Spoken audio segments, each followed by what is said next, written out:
Le plus étrange des secrets de Earl Nightingale. Lecture faite par Leila Belagdar. Je ne peux conserver davantage mon secret, et je me dois de vous le révéler, car mon secret est le secret le plus étrange au monde.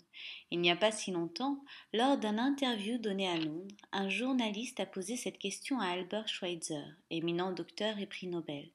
Docteur, quel est le principal mal des hommes d'aujourd'hui? Cet éminent docteur resta un moment silencieux, analysant le plus finement possible le problème et répondit: L'être humain ne pense pas. Voici très brièvement, mais très explicitement, le propos dont je veux vous entretenir maintenant. Si nous examinons notre monde d'aujourd'hui, et sans nier les nombreux problèmes qui accablent les uns et les autres, nous pouvons sans mentir affirmer que ce monde est un véritable âge d'or. Cette prospérité, nous l'avons languie, nous l'avons rêvée, et nous lui avons dévoué nos forces pendant des milliers d'années. Maintenant, nous avons tout oublié, et considérons qu'elle va de soi. Nous, aux États-Unis, sommes particulièrement privilégiés. Nous vivons dans le pays le plus riche qui ait jamais existé sur la terre. Un pays qui offre à chacun une foison d'opportunités pour atteindre les sommets de la richesse et de la gloire. Et que voyons-nous? Un gâchis. Prenons 100 hommes, tous âgés de 25 ans, et mettons-les sur la case de départ de la réussite sociale. Laissons le temps passer et retrouvons nos 100 hommes à l'âge de 65 ans. Quel est le bilan? À 25 ans, tous avaient confiance dans leurs forces et dans leurs capacités. Ils désiraient avidement ce succès que tous espèrent. Leurs propos exprimaient ce désir et leurs yeux brillaient de cette lumière si spécifique à ceux qui aspirent à la vie. Leur carrière avançait résolument en avant et la vie était alors un magnifique terrain d'aventure. Maintenant, ils ont atteint 65 ans. Et voici le bilan. 1 est riche, 4 n'ont aucun souci financier, 5 travaillent encore, 54 ont besoin d'une assistance. Au total, seuls 5 hommes sur les 100 ont réussi. Pourquoi tous ces échecs? Pourquoi l'enthousiasme et l'aspiration de leurs 25 ans n'ont-ils pas abouti? Pourquoi leurs rêves, leurs espoirs et leurs plans sont-ils restés lettres mortes? Pourquoi cette si grande disproportion entre réussite et échec, entre ceux qui réalisent leurs attentes et ceux qui ne les réalisent pas? Définition du succès. Sur nos 100 hommes, 5 seulement ont réussi, soit 5%. Mais qu'est-ce que le succès pour que nous puissions dire qu'un tel a réussi et qu'un tel n'a pas réussi? Le succès est la réalisation progressive d'un idéal qui vaut la peine. Lorsqu'un homme travaille dans un but déterminé et sait vers où il avance, sa vie est un succès. Autrement, sa vie est un échec. Le succès est la réalisation progressive d'un idéal qui vaut la peine.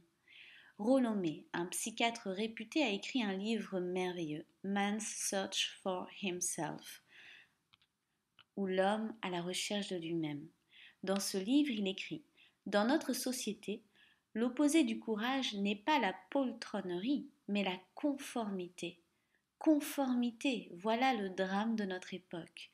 L'homme n'aspire plus à être lui-même, mais à être l'autre. Il le suit sans savoir pourquoi et sans savoir où il va, réconforté dans la douce idée qu'il fait comme tout le monde. Les statistiques montrent que l'Amérique compte plus de 14 millions de personnes âgées de 65 ans et plus. Or, sur ces 14 millions, environ 13 millions sont des personnes financièrement assistées, car ne disposant pas de revenus suffisants pour assurer leurs besoins minimaux. L'enfant apprend à lire vers l'âge de 7 ans. Il a à prendre en charge sa vie et souvent à assumer également les charges d'une famille à 25 ans. Il arrive à 65 ans et ne sait pas être financièrement indépendant alors qu'il réside dans le pays le plus riche que la terre n'ait jamais connu. Pourquoi? Parce qu'il aspire avant tout à la conformité, Au lieu de s'engager dans le chemin des 5% qui réussissent, son aspiration à faire comme les autres le conduit dans le chemin des 95% qui échouent. D'où vient cette aspiration à la conformité au point de renoncer à toute affirmation de soi? Généralement, ces personnes sont incapables de répondre à cette question. Elles ne savent pas vraiment. En fait, elles sont pieds et mains liés dans les hasards de la vie. Elles sont convaincues qu'elles ne peuvent pas agir sur les événements, que ceux-ci sont gouvernés par des forces extérieures totalement hors de leur contrôle. Elles ont renoncé et se laissent ballotter au gré de ces soi-disant forces. Elles se laissent diriger au lieu de se diriger elles-mêmes. Un sondage a été réalisé sur un très grand nombre d'hommes. Parmi les questions qui leur furent posées, une nous intéresse plus particulièrement. Pourquoi travaillez-vous? Pourquoi vous levez-vous tous les matins? 19 personnes sur 20 ne répondirent pas à cette question. 19 personnes sur 20 ne savent pas pourquoi elles travaillent, pourquoi elles se lèvent tous les matins à la même heure. Pour celles qui répondent, le refrain est le même. Tout le monde se lève pour aller travailler. Voilà le moteur de leur vie. Vouloir faire comme tout le monde. Voilà le drame de leur vie. Revenons à notre définition du succès, de l'homme qui réussit. Le seul homme qui réussit est celui qui réalise progressivement un idéal qui vaut la peine. La personne qui a une vision claire de son avenir et œuvre précisément pour réaliser cette vision, cette personne est un gagnant et ne peut pas perdre. Vous voulez des exemples? En voici. Un instituteur qui enseigne à l'école parce qu'il désire apporter des connaissances à l'enfant est un gagnant. Une femme qui s'occupe de sa maison et de ses enfants parce qu'elle désire devenir une épouse et une mère est une gagnante. L'homme qui s'occupe d'une station d'essence parce qu'il rêvait de s'occuper d'une station d'essence est un gagnant.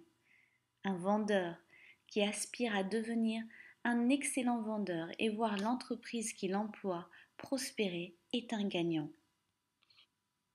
Toute personne qui exerce le métier qu'elle désirait précisément exercer est un gagnant. Or, uniquement une personne sur 20 réussit dans cela. Les autres, elles exercent leur métier parce qu'il faut travailler et non pas parce qu'elles désiraient ce métier. Sans intérêt personnel, point de véritable concurrence. Nous ne devons pas nous soucier de la concurrence, mais bien plus de savoir créer. Depuis plus de 20 ans, je cherche la clé du devenir des êtres humains. Existe-t-il une clé pour ouvrir la porte de la réussite, même ce n'est pas une réussite totale? Est-il possible d'assurer la réalisation de son futur dans une large proportion selon ses désirs? Existe-t-il une recette garantissant le succès à quiconque la connaît et sait très exactement comment l'appliquer? À toutes ces questions, la réponse est oui. Cette clé, cette recette, je l'ai trouvée. Les buts. Vous êtes-vous déjà demandé pourquoi tant d'hommes travaillent très dur, sont scrupuleux à rester dans la totale honnêteté sans que la réussite soit au rendez-vous, sans qu'ils en retirent de la satisfaction, alors que d'autres travaillent beaucoup moins, versent souvent dans la malhonnêteté et connaissent une totale réussite? Les dés sont constamment de leur côté. Ils touchent de la poussière et elle devient de l'or. Avez-vous remarqué cette tendance qui veut que le succès entraîne le succès et que l'échec entraîne l'échec? Pourquoi en est-il ainsi? Est-ce une fatalité à laquelle le perdant ne peut échapper?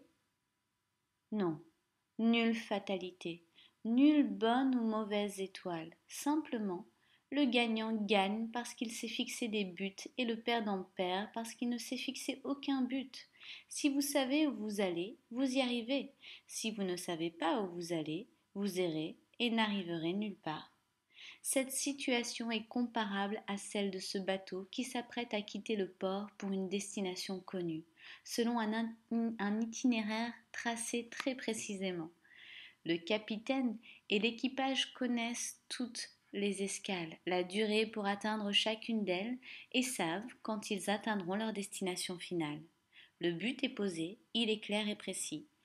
9 999 fois sur 10 000, le bateau atteindra sa destination. Mais si vous enlevez le capitaine à ce bateau, ou l'équipage, ou vous gardez l'équipage et le bateau, mais vous enlevez le but, la destination, le bateau se mettra en route et advienne que pourra. Vous concédez facilement avec moi que soit le bateau ne réussira même pas à quitter le port, soit, s'il réussit, il terminera son voyage au fond de l'eau, sur un rocher ou sur une quelconque plage déserte. Sans destination et sans quelqu'un pour le guider, ce bateau ne peut arriver nulle part. La réussite de chacun est à l'image de ce bateau. Prenez par exemple la fonction commerciale. Celui qui entre aujourd'hui dans la fonction commerciale a son avenir presque assuré, pour peu qu'il sache vendre et développer une stratégie bien réfléchie. Les meilleurs commerciaux sont payés des fortunes et pour cause. La vie d'une entreprise dépend totalement de ses ventes. Pour cela, toute entreprise est prête à récompenser largement celui qui peut lui assurer une croissance de ses ventes. Certains de ces commerciaux ont un véritable talent et sont même capables de vous vendre la lune. Ils se comptent cependant sur les doigts de la main. Quelqu'un a fait remarquer que la race humaine était programmée non pour empêcher le fort de gagner, mais pour empêcher le faible de perdre. Cette singularité est remarquable en temps de guerre. Lors du déplacement des convois, les éléments faibles sont protégés, au risque de mettre en péril les autres éléments plus forts. L'économie américaine est aujourd'hui pénalisée par cette même constante.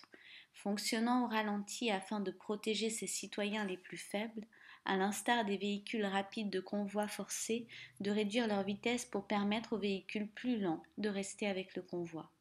Elle s'inquiète des plus défavorisés et leur fournit un filet de sécurité suffisant pour permettre à tous, même ceux démunis de toute intelligence et de tout talent, de vivre correctement et de fonder une famille. Cette sécurité est cependant minimale. Certains peuvent s'en suffire, mais pour les autres qui aspirent à une meilleure vie, qui visent plus haut, elle est insuffisante. Si vous le voulez bien, revenons à ce secret le plus étrange au monde que je veux vous révéler.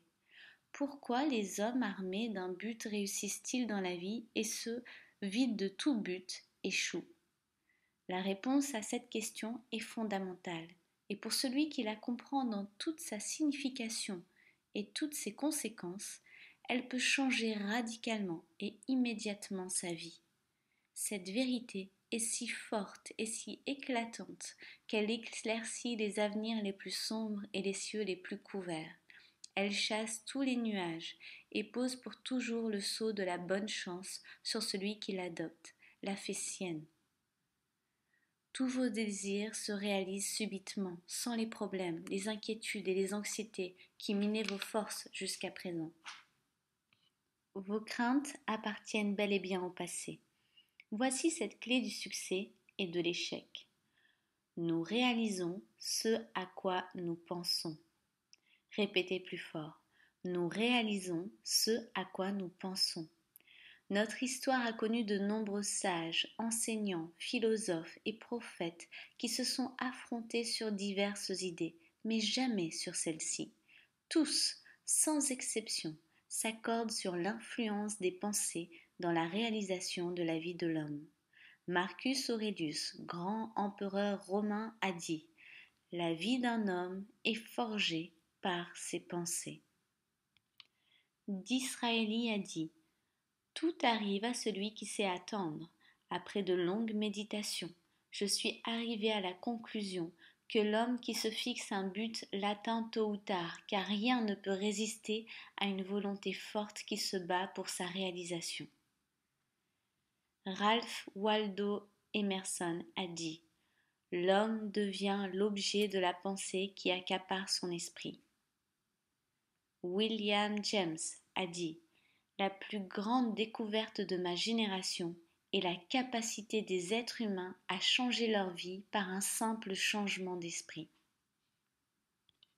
Et aussi, nous avons uniquement besoin de penser froidement comme si la chose était vraie et elle deviendra inévitablement vraie de par son intégration de plus en plus forte dans notre vie même. Son intégration à nos habitudes et nos émotions sera si forte qu'elle fera naître en nous ces mêmes intérêts qui caractérisent une opinion. Il a également dit: si vous vous préoccupez suffisamment d'un résultat, vous l'atteindrez presque certainement. Si vous désirez devenir riche, vous serez riche. Si vous désirez devenir un érudit, vous serez un érudit. Si vous décidez de devenir bon, vous serez bon. Il y a cependant une condition. Vous devez vouloir atteindre sincèrement et profondément ce niveau, et ne vouloir atteindre dans le même temps aucun autre niveau avec la même force. Le docteur Norman Vincent Peale a dit: c'est l'une des plus merveilleuses lois de l'univers. Je l'ai découverte avec passion alors que j'étais très jeune, mais elle n'a vraiment illuminé ma vie que bien plus tard. En dehors de ma relation avec Dieu, elle est l'une de mes plus grandes découvertes, sinon la plus grande. Pour la résumer brièvement et simplement, si vous pensez en termes négatifs, vous obtenez des résultats négatifs. Si vous pensez en termes positifs, vous obtenez des résultats positifs. Cette constatation est élémentaire, mais elle est à la base d'une loi étonnante gouvernant la prospérité et la réussite. En 3 mots: croyez et réussissez. William Shakespeare l'a exprimé sous cette tournure: nos doutes sont traîtres car ils introduisent en nous la crainte d'essayer. Faute d'essayer, nous perdons beaucoup. Georges Bernard Shaw a dit: les gens tempêtent toujours contre les circonstances qui forgent leur réalité. Je ne crois pas aux circonstances. Ceux qui obtiennent beaucoup de ce monde sont ceux qui recherchent activement et farouchement les circonstances qu'ils désirent pour eux-mêmes et les créent s'ils ne les trouvent pas. Toutes ces paroles parlent d'elles-mêmes et ne nécessitent pas d'en ajouter. Chacun qui découvre ce secret et l'ampleur de sa portée, nous réalisons ce à quoi nous pensons, et si enthousiasmé par le changement qui s'opère dans sa vie qu'il pense un instant être le premier à le révéler. Fort de cette nouvelle base, il devient tout à fait raisonnable d'affirmer que celui qui se fixe un but concret et présentant pour lui un véritable intérêt réalisera nécessairement ce but. Pourquoi? Parce qu'il y pense constamment, jour et nuit. Or, nous réalisons ce à quoi nous pensons. L'inverse, cependant, tout aussi vrai. Celui qui ne se fixe aucun but ne sait probablement pas où il va. Ne sachant pas où il va, ses pensées ne sont que confusion, inquiétude et crainte. Lui aussi réalisera ses pensées, et sa vie deviendra une vie de frustration, de crainte, d'anxiété et d'inquiétude. Puisqu'il ne pensait à rien, il devient ce rien. Vous récoltez ce que vous semez. Maintenant, comment ce principe fondamental fonctionne-t-il? Pour quelles raisons nos pensées doivent-elles se réaliser? D'après nos connaissances en la matière, voici ce que nous pouvons dire. Pour que vous compreniez mieux mes propos, je vais les illustrer par une situation, similaire dans sa démarche au fonctionnement de l'esprit humain. Prenez un fermier et un champ dont la terre est si bonne et si fertile que toutes les options de culture sont possibles. Notre fermier peut décider d'y planter tout ce qu'il désire, sans que cela fasse de différence pour la terre. Une restriction seulement, il ne peut récolter que ce qu'il sème. Impossible de récolter des carottes s'il sème des graines de navet. L'esprit humain fonctionne de cette manière. Vous pouvez y mettre tout ce que vous voulez. Il ne fait pas de différence. Mais de la même manière que vous ne pouvez récolter que ce que vous semez, votre cerveau ne peut réaliser que les pensées que vous y mettez. Revenons à notre fermier, disposant de 2 graines, l'une de maïs et l'autre de belladone, une fleur toxique pour l'homme. Il décide de les planter toutes les 2. Il creuse 2 petits trous dans la terre, y pose une graine dans chacun d'eux, les recouvre de terre, arrose régulièrement l'endroit et soigne ces graines exactement comme il faut. Que va-t-il se produire? Le résultat, il est inscrit dans la Bible. Vous récoltez ce que vous semez. La fonction de la Terre est totalement mécanique, non réfléchie. Elle s'active sur la graine pour la faire croître et l'amener au stade inscrit dans ses gènes, sans se préoccuper le moins du monde de l'essence de la graine. Vous y plantez un poison, elle produit du poison.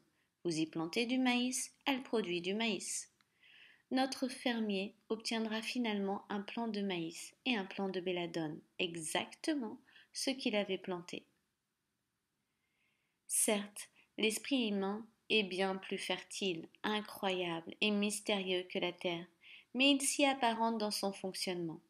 Comme la Terre, il accepte tout ce que vous lui donnez. Succès, échec, but concret, confusion, malentendu, crainte, inquiétude, etc.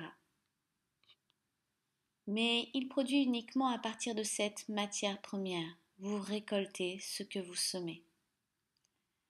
Certains pensent que l'être humain a conquis tous les continents. C'est une erreur. Il en est un, grand, plus riche que nos rêves les plus fous ne peuvent l'imaginer, qui reste encore à défricher, le continent de l'esprit humain. Il est immense et prêt à toutes les semailles. Si ce trésor est véritablement tel que je le décris, pourquoi les gens ignorent-ils cette bonne fortune à portée de leurs mains et utilisent-ils si peu leur esprit? La question se pose effectivement et mérite bien un livre à elle seule. L'esprit est un équipement standard fourni à tout être humain à sa naissance, et comme tout ce qui est gratuit, il est totalement déprécié. Le monde du libre et du gratuit n'a pas encore gagné ses galons pour être apprécié à sa juste valeur. L'argent règne encore en maître et dicte sa loi. Il faut dépenser. La valeur se gagne à coups de billets. Vous pensiez ainsi? Alors sachez que tout cela n'est qu'un leurre, qu'une grave et dangereuse tromperie. Comment peut-on penser qu'un caillou qui brille ou un papier vert puisse valoir plus que notre esprit, notre âme, notre corps, nos espoirs, nos rêves, nos ambitions, notre intelligence, l'amour pour notre femme et nos enfants, et la compagnie de nos amis? Eux seuls sont la vraie richesse. La preuve, regardez combien il est difficile, voire impossible, de les remplacer. Vous perdez une montre en or, il vous suffit de vous rendre chez un horloger pour la remplacer. Vous perdez vos espoirs, c'est la descente en enfer. Un homme qui fait faillite peut retrouver la fortune, même plusieurs fois. Sa maison brûle, il la reconstruit. Son cerveau flanche, il n'est plus qu'une épave. L'esprit humain est largement sous-estimé parce que nous n'avons pas conscience de sa valeur. La familiarité engendre le mépris. Nous assignons notre esprit à de petites tâches insignifiantes, alors qu'il est capable de se mesurer à des défis bien plus redoutables. Les scientifiques ont montré que nous n'utilisions notre cerveau qu'à 10% de ses capacités. En fixant un but dans votre esprit, vous donnez une orientation à votre vie et vous préparez tout votre avenir. Ne prenez pas cette décision à la légère, car elle est essentielle. Votre vie en dépend. Voulez-vous devenir un commercial exceptionnel ou un ouvrier qui excelle dans son travail? Voulez-vous monter dans la hiérarchie au sein de votre entreprise ou de votre communauté? À toutes ces questions, une même réponse. Plantez la bonne graine dans votre esprit, soignez-la et mettez toute votre énergie pour atteindre votre but. Alors ce but deviendra réalité, et non parce que telle est votre volonté, mais parce qu'il ne peut en être autrement. Mon secret a force de loi, au même titre exactement que les lois de la gravitation de M. Isaac Newton.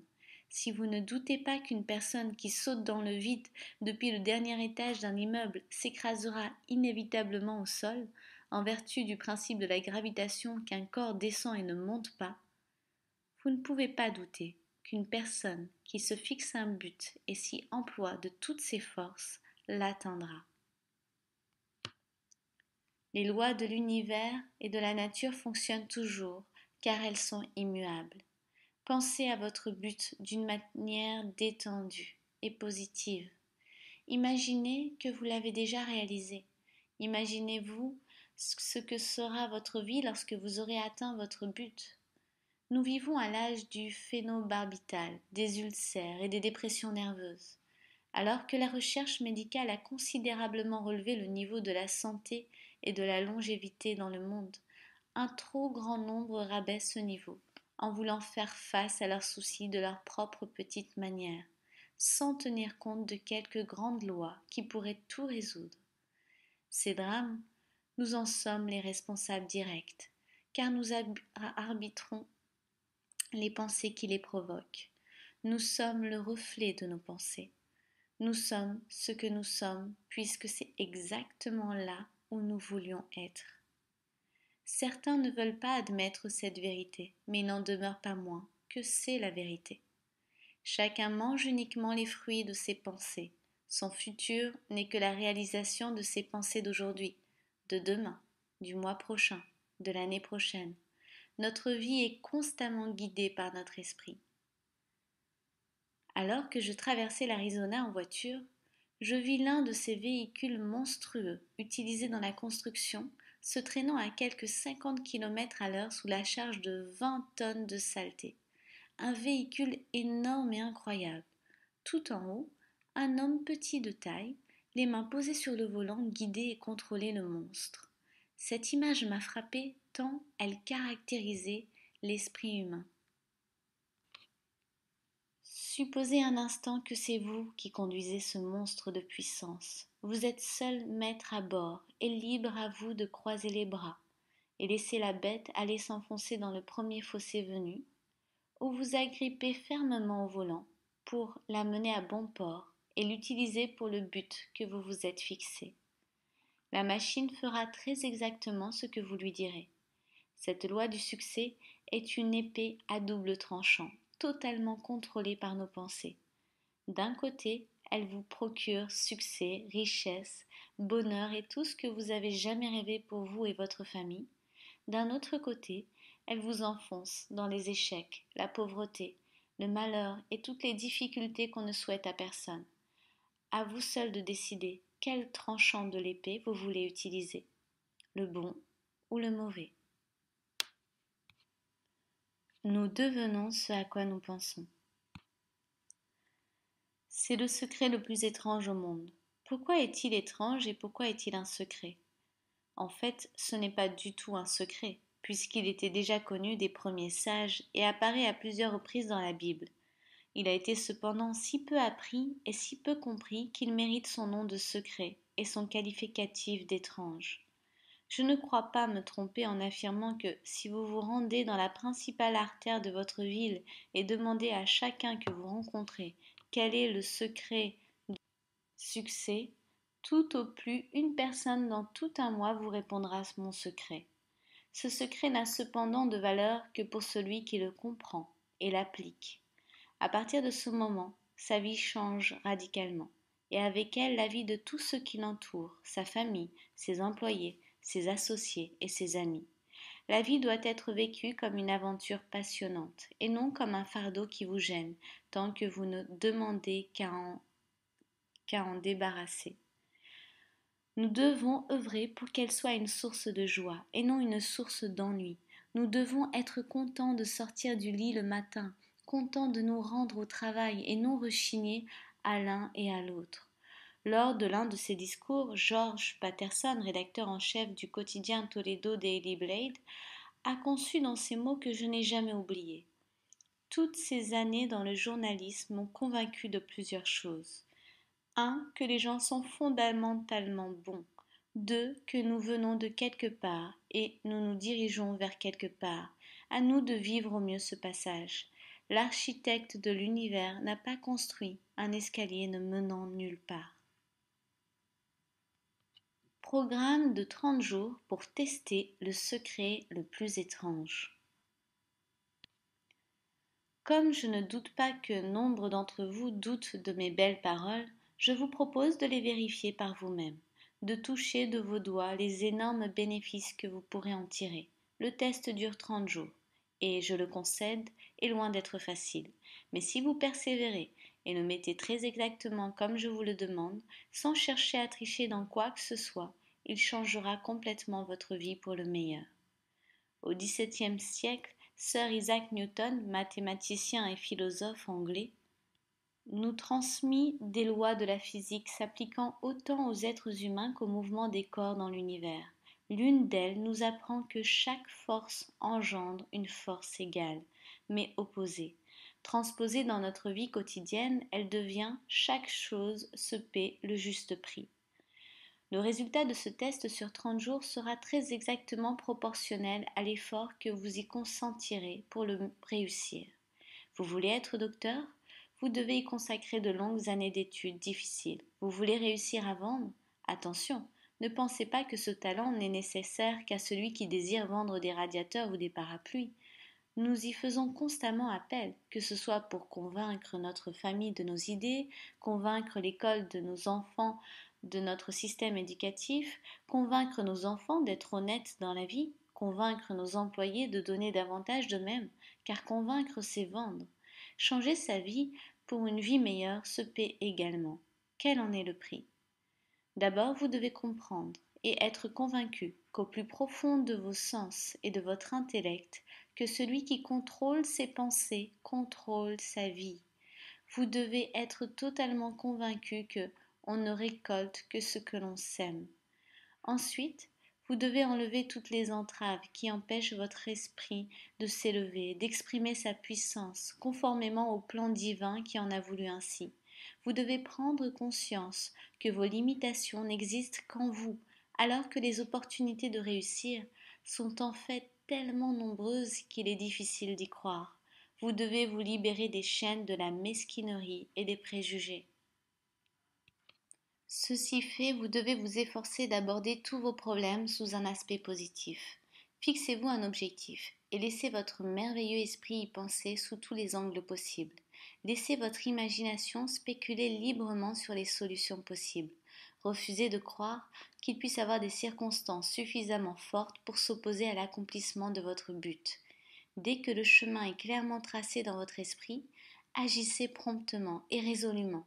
Imaginez-vous alors que vous vous trouvez au milieu de votre propre mine de diamants, comme Russell Conwell l'a suggéré. Ces points établis, mettez de côté au moins 10% de votre salaire et sachez que, quel que soit votre emploi actuel, toutes les portes de la réussite vous sont ouvertes, si seulement vous en acceptez d'en payer le juste prix. Récapitulons tous les points importants que nous venons de voir. Ces points qui sont le prix à payer pour réaliser cette vie merveilleuse qui attend chacun de nous, le cadeau est si beau qu'il mérite largement ce prix. 1. Nous devenons ce à quoi nous pensons. 2. Donner libre cours à notre imagination pour permettre à l'esprit de dépasser ses limites. 3. S'armer de courage pour se concentrer uniquement sur le but fixé chaque jour. 4. Économiser 10% de notre salaire. Les idées n'ont de valeur que si elles sont concrétisées par des actions. Nous allons voir maintenant plus en détail ce programme de test sur 30 jours. Peut-être que vous ne le réussirez pas de la première fois, mais vous n'avez strictement rien à perdre à l'essayer. Au contraire, vous allez très certainement y gagner. Bien que chaque individu soit unique, nous pouvons affirmer sans nous tromper que tous les individus aspirent à quelque chose et redoutent quelque chose. Pour commencer, écrivez la chose que vous convoitez le plus. Ce peut être l'argent, soit que vous vouliez doubler vos revenus, soit que vous vouliez obtenir un gain spécifique. Ce peut être une belle maison, la réussite professionnelle, un titre honorifique, l'harmonie au sein de la famille ou tout autre désir. Toute personne équilibrée désire quelque chose plus particulièrement, et c'est cette chose que je vous demande maintenant d'écrire. Ce doit être un but simple et clairement défini. Nul besoin de montrer le papier à qui que ce soit, mais vous devez l'avoir constamment avec vous pour pouvoir le regarder plusieurs fois par jour. Pensez-y dès que vous vous réveillez, d'une manière gaie, détendue et positive. Vous avez ainsi déjà un travail à faire pour la journée et ne serez pas tenté de paresser au lit. Plus vous vous donnez une raison de vivre, à chaque pause dans la journée, à chaque instant de libre, prenez votre bout de papier et lisez-y le but que vous vous êtes fixé. Faites de même le soir, juste avant de vous endormir. À chaque fois, rappelez-vous que vous devez absolument atteindre ce but. Jour après jour, vous réaliserez alors que vous vous rapprochez effectivement de ce but. En fait, le moment même où vous l'avez écrit et avez commencé à y penser, déjà, vous aviez atteint votre but. À chacun de vos pas, regardez la richesse et l'abondance qui vous entourent et dites-vous que vous y avez droit, au même titre que toute autre créature vivante. Tout peut être à vous si seulement vous le demandez. Abordons maintenant la partie la plus difficile, car requérant l'adoption de ce qui est probablement une nouvelle habitude. Or, nous le savons bien, prendre de nouvelles habitudes requiert beaucoup d'énergie et du temps, tant les obstacles sont importants. Cependant, une fois que cette habitude est formée et bien ancrée en nous, elle nous accompagnera pour le reste de votre vie. Cessez de penser à ce qui suscite la crainte et la peur en vous. Pour cela, soyez à l'écoute de vous-même. Dès qu'une pensée ombrageuse ou négative s'insinue dans votre subconscient, remplacez-la au plus vite par une image mentale positive et agréable de votre but. Au début, vous ne réussirez probablement pas à mener cette image positive et resterez submergé par vos images négatives. Ne désespérez pas, cette difficulté n'est pas expressément vôtre. L'homme a été ainsi créé que naturellement, il est plus enclin à penser négativement que positivement. C'est pourquoi seulement 5% réussissent. À vous, et vous seul, de faire partie de ces quelques privilégiés. Vous avez 30 jours pour apprendre à être le maître de vos pensées, à être capable de rejeter toute pensée étrangère pour ne laisser entrer que les pensées que vous désirez. Si vous le pouvez, essayez de viser plus haut même. Ne vous suffisez pas de cette humeur gaie, de cette appréciation positive. Donnez le maximum de vous-même pendant ces 30 jours.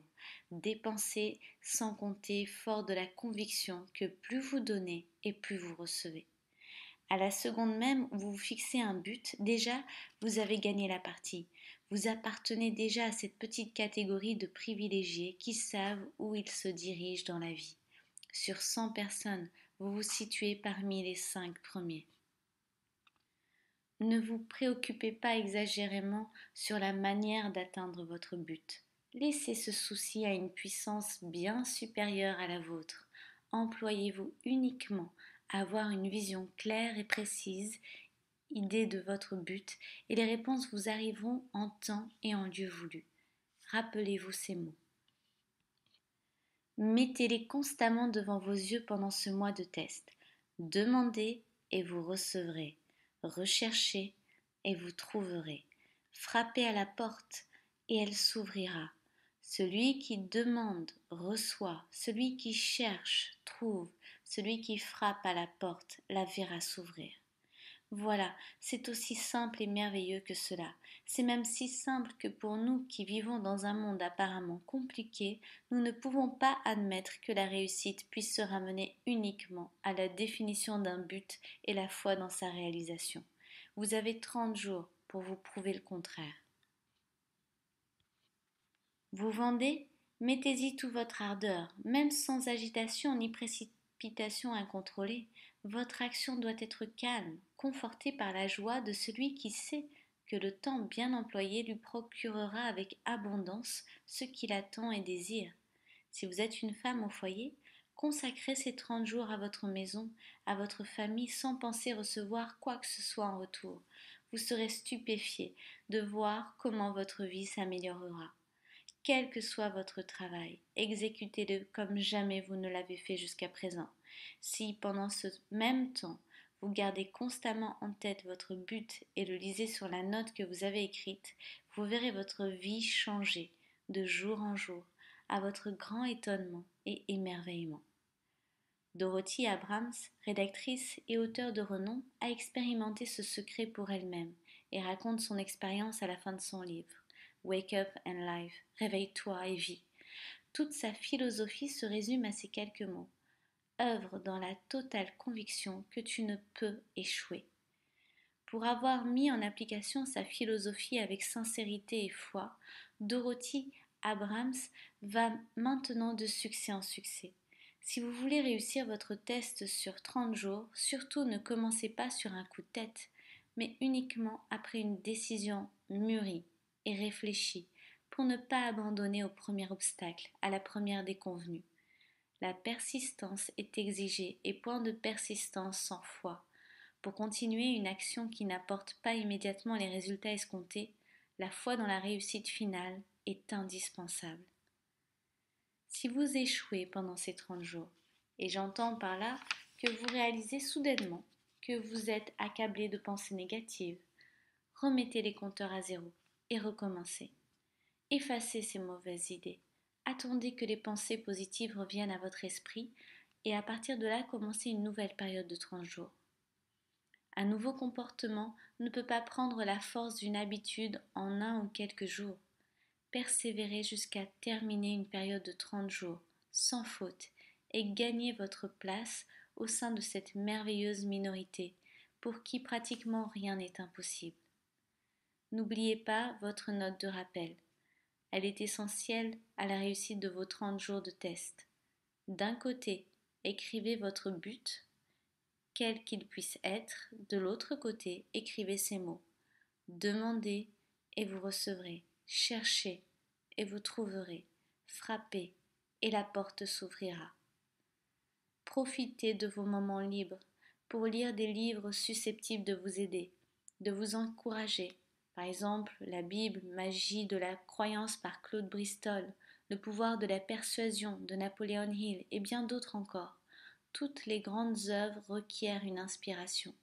Aussi, pour réaliser la vôtre, en l'occurrence réussir vos 30 jours de test, utilisez tous les moyens pour maintenir votre inspiration à un niveau maximal. Un point essentiel, ne vous laissez pas envahir par l'inquiétude, car l'inquiétude engendre la crainte, et la crainte handicape.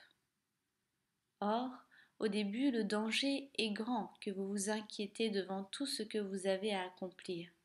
Le remède est simple. Pensez et voyez uniquement votre but.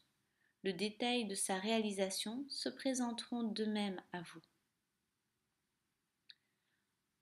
Employez-vous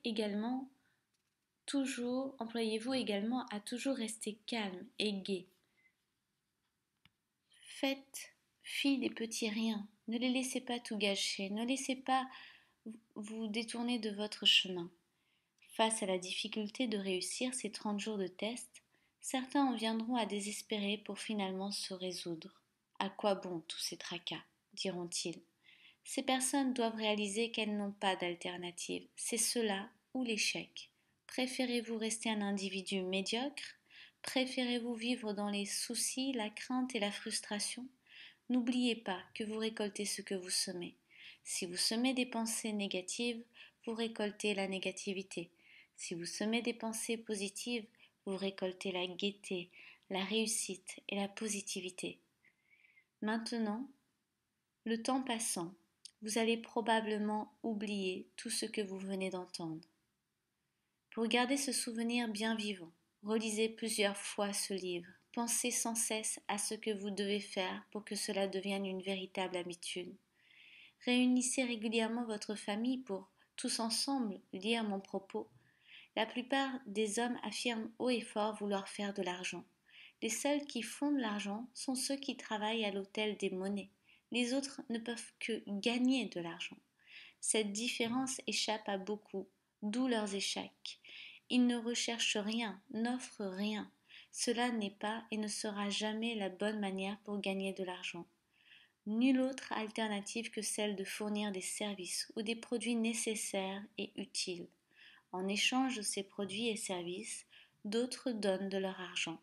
La simple loi mathématique nous apprend que l'importance de ce retour financier est directement proportionnelle à l'importance des services. Le succès n'est pas le résultat, mais la cause d'un afflux d'argent et il est directement proportionnel à notre service. La plupart des personnes pensent exactement l'inverse, que seul celui qui a déjà gagné beaucoup d'argent peut clamer « j'ai réussi ». qu'elles réfléchissent et constatent leur erreur. L'argent découle forcément du succès et non le succès de l'argent.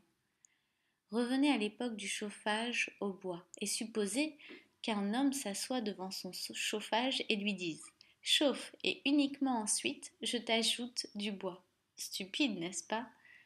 Mais savez-vous combien d'hommes et de femmes agissent exactement à l'instar de ce sot pour leur propre vie? Des millions. De la même manière que nous devons mettre de l'essence si nous voulons que la voiture avance, nous devons fournir d'abord un service et uniquement ensuite pouvons-nous espérer une entrée d'argent.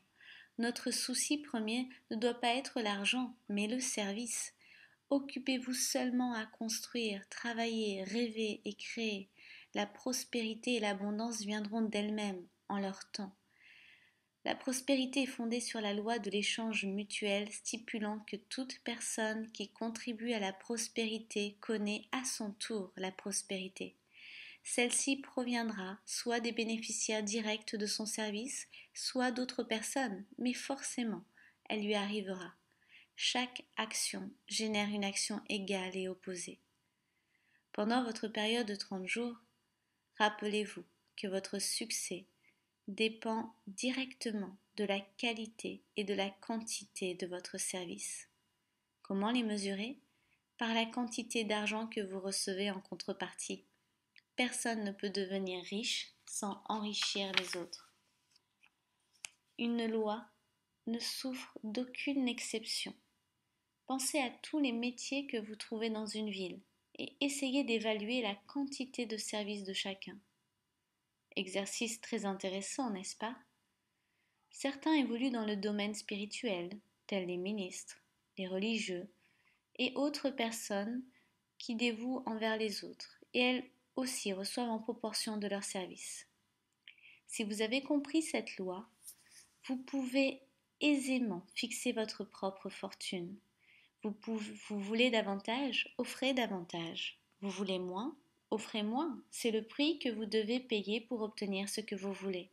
Si vous pensez pouvoir vous enrichir en trompant les autres, vous allez rapidement déchanter. Vous récoltez ce que vous semez, comme vous respirez ce que vous avez expulsé. Ne faites jamais l'erreur de penser qu'il puisse en être autrement. C'est impossible. Les prisons et les rues désertées sont remplies de ces personnes qui ont voulu vivre d'après leurs propres lois, sur la seule base de leurs intérêts. Nous pouvons éviter les lois de l'homme, mais nous ne pouvons pas éviter les lois qui sont supérieures à l'homme. Un éminent docteur a récemment établi une liste en 6 points particulièrement utiles pour trouver le succès. 1. Se fixer un but clairement défini. 2. Cesser de se diminuer. 3. Cesser de penser aux raisons pour lesquelles vous ne pouvez pas réussir et penser aux raisons vous permettant d'espérer le succès. 4. Si vous pensez ne pas pouvoir réussir, essayez de vous rappeler quand et comment avez-vous eu cette première pensée. 5. Changez l'image que vous avez de vous-même en écrivant dans le détail la personne que vous voudriez être. 6. Agir à la mesure de la personne accomplie que vous avez décidé de devenir. L'auteur de cette liste est un éminent docteur en psychiatrie, David Harold Fink. Écoutez sa voix et écoutez la voix de tous les experts qui n'ont cessé de répéter, aussi loin que nous possédons de traces dans l'histoire, pour devenir la personne que vous rêvez de devenir, vous devez payer le prix. Somme toute, atteindre le succès n'est pas plus difficile que vivre dans l'échec. Terminez vos 30 jours de test, recommencez-les une seconde fois, une troisième fois, jusqu'à ancrer en vous vos nouvelles habitudes et les vivre intensément. La vérité vous apparaîtra au grand jour et vous ne voudrez plus vous en séparer. Vivez profondément votre nouvelle vie et voyez comment les portes de l'abondance s'ouvrent largement devant vous, déversant sur vous un flot de richesses que vous n'avez jamais espéré. De l'argent, vous en gagnerez en quantité, mais bien plus, vous gagnerez en paix intérieure, vous appartiendrez à cette minorité privilégiée entre tous de pouvoir vivre dans la sérénité, la gaieté et la réussite. Commencez dès aujourd'hui ce changement merveilleux. Perdre, vous n'avez rien à perdre. Gagner, vous avez toute une vie à gagner. Nous espérons que vous trouverez la force d'appliquer tous les principes que nous avons ramenés dans ces livres. Ne manquez alors pas de nous écrire pour faire savoir les changements intervenus dans votre vie.